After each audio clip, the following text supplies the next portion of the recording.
Friends, working capital management की video series में आप सबका स्वागत है। मैं हूं पराग कक्कैया, आपका फाइनेंस कोच। फ्रेंड्स, आज के इस वीडियो में हम सीखेंगे कि what is the secret of the liquidity ratios. तो उससे पहले हम जानते हैं कि व्हाट इज़ लिक्विडिटी। तो फ्रेंड्स, हमारे बिजनेस में जो हमारी शॉर्ट टर्म लायबिलिटीज़ होती है, तो उस लायबिलिटीज़ का हम कितना जल्दी पेमेंट कर सकते हैं उसको बोलेंगे हम लिक्विडिटी। उसके अलावा हमारे बिजनेस में जो हमारी शॉर्ट टर्म एसेट होती है, तो उस शॉर्ट टर्म एसेट को हम कितना जल्दी मार्केट में सेल करके उसको कैश में कन्वर्ट कर सकते हैं, उससे बोलेंगे हम लिक्विडिटी। नाउ फ्रेंड्स, तो हम लिक्विडिटी रेशियोज के बारे में जानते हैं। तो लिक्विडिटी रेशियोज कितने टाइप के होते हैं? तो friends, there are 3 types of liquidity ratios. First one is the current ratio, second one is the quick ratio, third one is the cash ratio. तो सबसे पहले हम जानते हैं करंट रेशियो क्या है।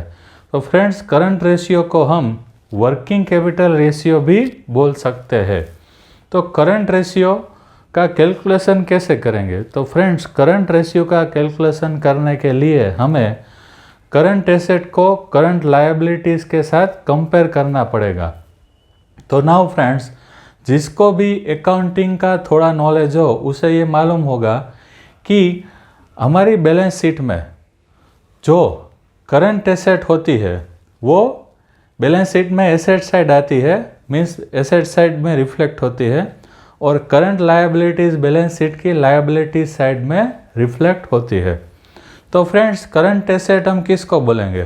तो हमारे बिजनेस की ऐसी शॉर्ट टर्म एसेट कि जिसको हम 1 साल के कम समय में कैश में कन्वर्ट कर सकते हैं, उसको बोलेंगे करंट एसेट। तो करंट लायबिलिटीज़ किसको बोलेंगे? तो फ्रेंड्स, ऐसी हमारी बिजनेस की शॉर्ट टर्म लायबिलिटीज़ जिसका पेमेंट हमें 1 साल से कम समय में करना है, उसको बोलेंगे हम करंट लायबिलिटीज़।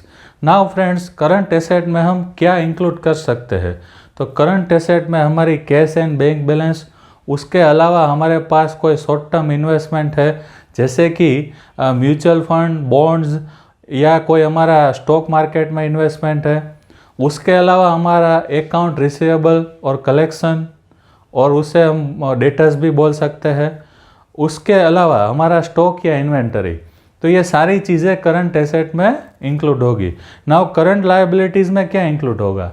तो करंट लायबिलिटीज़ में हमारी जो भी हमें हमारे सप्लायर्स को पेमेंट करना है जिससे हमने उधारी में माल लिया है, यानी हमारे क्रेडिटर्स। उसके अलावा हमारी कोई शॉर्ट टर्म लोन है जिसका पेमेंट हमें 12 महीने से कम समय में करना है, जैसे कि कैश क्रेडिट या ओवरड्राफ्ट फैसिलिटी। उसके अलावा हमारी कोई अदर लायबिलिटीज़ है, से फॉर एग्जांपल लास्ट मंथ का एम्प्लॉय का सैलरी पे करना बाकी है, तो ये सब हमारी करंट लायबिलिटीज़ में इंक्लूड होगा। नाउ फ्रेंड्स, तो करंट रेशियो का कैलकुलेशन हम कैसे करेंगे? तो फ्रेंड्स, करंट रेशियो निकालने के लिए हम हमारी जो करंट एसेट है उसको हम करंट लायबिलिटीज से डिवाइड करेंगे, तो हमें हमारा करंट रेशियो मिल जाए। Friends, what is the ideal current ratio? तो करंट रेशियो का आइडियल मेजरमेंट क्या है? तो फ्रेंड्स, सपोज हमारे बिजनेस में हमारा जो करंट रेशियो है वो लेस देन 1 है, तो इसका मतलब ये है कि we are not able to pay our short term liabilities in future. तो हम हमारी जो करंट लायबिलिटीज़ है वो अगले 12 महीने के कम समय में हम पे नहीं कर पाएंगे। तो जब भी हमारे बिजनेस में करंट लायबिलिटीज़ जब करंट एसेट से ज़्यादा होती है, तो ऐसी परिस्थिति को हम नेगेटिव वर्किंग कैपिटल बोलेंगे और हमारा करंट रेशियो भी लेस देन 1 आएगा।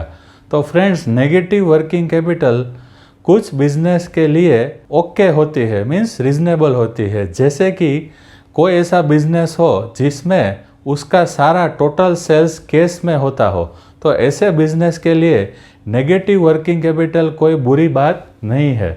नाउ फ्रेंड्स, तो करंट रेशियो हमें क्या बताता है? तो करंट रेशियो जो हमारी short term asset and liabilities है उस पर कंटिन्यूअस वॉच रखता है, क्योंकि हमारी जो current asset and current liabilities है उसमें डेली बेस पे चेंजेस आते रहते हैं।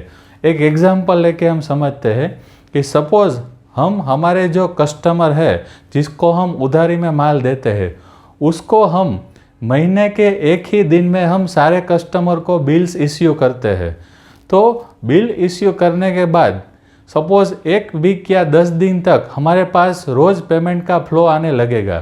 तो उस टाइम के लिए मीन्स 8 या 10 दिन के लिए जो हमारा करंट रेशियो है वो बढ़ जाएगा, मीन्स ज़्यादा करंट रेशियो होगा।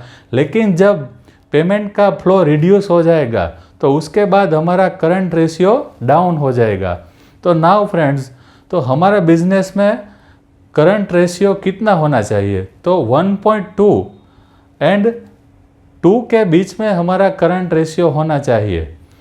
तो नाउ फ्रेंड्स, अगर सपोज़ हमारा करंट रेशियो 2 से ज़्यादा है तो इसका मतलब ये है कि हमारे पास हमारे बिजनेस में एक्सेस कैश बैलेंस पड़ी है जिसका यूज़ हम हमारे बिजनेस के फर्दर ग्रोथ के लिए नहीं कर पा रहे हैं। फ्रेंड्स, अब हम सीखते हैं क्विक रेशियो के बारे में। तो क्विक रेशियो क्या है?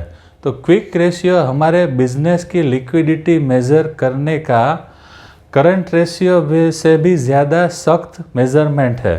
तो क्विक रेशियो हम कैसे कैलकुलेट करते हैं फ्रेंड्स? तो क्विक रेशियो को कैलकुलेट करने के लिए हम हमारी करंट एसेट में से स्टॉक या इन्वेंटरी को माइनस करेंगे तो उसके बाद जो फिगर आएगा उसको हम हमारी करंट लायबिलिटीज से डिवाइड करेंगे तो हमें क्विक रेशियो मिलेगा। तो फ्रेंड्स, हम क्विक रेशियो कैलकुलेट करने के लिए इन्वेंटरी या स्टॉक को करंट एसेट में से माइनस क्यों करते हैं, क्यों एक्सक्लूड करते हैं? तो फ्रेंड्स, उसका रीज़न ये है कि हमारे बिजनेस का जो स्टॉक होता है वो इलिक्विड होता है, मीन्स इतना लिक्विड नहीं होता, उसको हम मार्केट में इमीडिएटली सेल नहीं कर सकते। इसलिए हमें क्विक रेशियो के कैलकुलेशन के टाइम पे स्टॉक को हमें एक्सक्लूड करना पड़ेगा।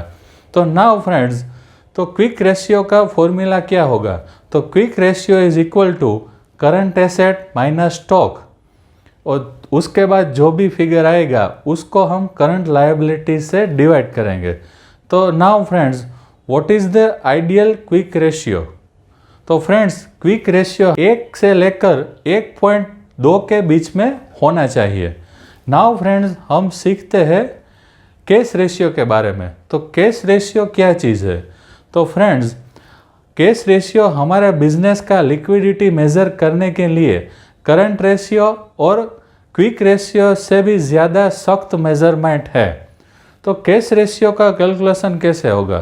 तो फ्रेंड्स, कैश रेशियो को कैलकुलेट करने के लिए हमारे बिजनेस में जो भी कैश एंड बैंक बैलेंस है और उसके साथ हमारा जो भी शॉर्ट टर्म इन्वेस्टमेंट है जिसको हम इमीडिएटली मार्केट में सेल कर सकते हैं, ये तीनों चीज़ का टोटल मिला के उसको हम हमारी बिजनेस की करंट लायबिलिटीज से डिवाइड करेंगे तो हमें हमारे बिजनेस का कैश रेशियो मिल जाएगा। तो फ्रेंड्स, कैश रेशियो का फॉर्मूला क्या है? तो cash ratio is equal to cash balance plus bank balance, और उसमें हम हमारा शॉर्ट टर्म इन्वेस्टमेंट जिसको हम इमीडिएटली मार्केट में सेल कर सके, तीनों का टोटल मिला के उसको हम करंट लायबिलिटी से डिवाइड करेंगे। तो फ्रेंड्स, कैश रेशियो का आइडियल क्या है, मीन्स हमारे बिजनेस में आइडियल कैश रेशियो कितना होना चाहिए? तो फ्रेंड्स, अगर हमारा बिजनेस का कैश रेशियो 1 से ज़्यादा है तो चलेगा, लेकिन 1 से कम है तो भी हमारे बिजनेस के लिए बुरी बात नहीं है, क्योंकि हमारे बिजनेस का कैश रेशियो अगर 0.5 से लेकर 1 तक है तो वो हमारे बिजनेस के लिए आइडियल कंडीशन है। तो फ्रेंड्स, आज के लिए इतना काफ़ी। नमस्कार।